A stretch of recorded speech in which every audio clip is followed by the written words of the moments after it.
Olá, seja muito bem-vindo à nossa primeira aula do treinamento de formação dos líderes de pequeno grupo. Nessa aula, veremos um pouco da relação entre a igreja e os pequenos grupos. As reuniões nos lares não são uma invenção da igreja contemporânea. Elas estão presentes em inúmeros trechos das Escrituras, onde os ensinamentos da Palavra de Deus eram compartilhados nas casas e se abriam para receberem os sacerdotes e discípulos de Jesus. O início da igreja primitiva se deu através da pregação da palavra nas casas, conforme o livro de Atos nos relata.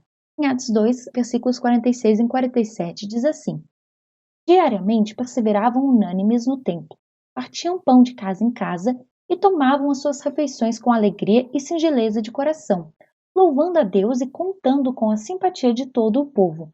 Enquanto isso, acrescentava-lhe o Senhor dia a dia os que iam sendo salvos. Em Atos 5,42 diz assim: E todos os dias no templo de casa em casa não cessavam de ensinar e de pregar Jesus, o Cristo. O primeiro templo cristão foi construído somente no século III. Até aquele momento, o evangelho foi espalhado pelo mundo através das reuniões nos lares e muitas vidas foram salvas e edificadas através dos ensinamentos das Escrituras. Durante todo esse período, houveram perseguições, prisões e muitos dos que pregaram a palavra foram mortos. Mas a Bíblia também nos relata que, enquanto isso acontecia, os irmãos se reuniam e oravam pela vida deles.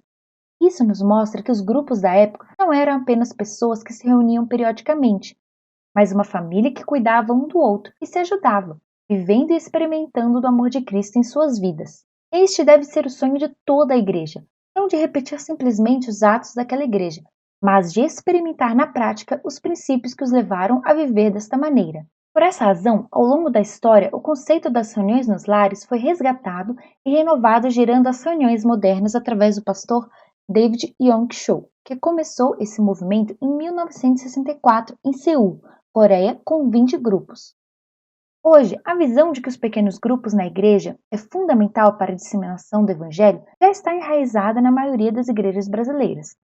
Muitos têm investido nesse projeto não como um ministério, mas como base fundamental da igreja, incentivando a todos os membros e frequentadores para que façam parte de um pequeno grupo. Por isso, veremos na próxima aula como você pode ser um ótimo líder de pequeno grupo.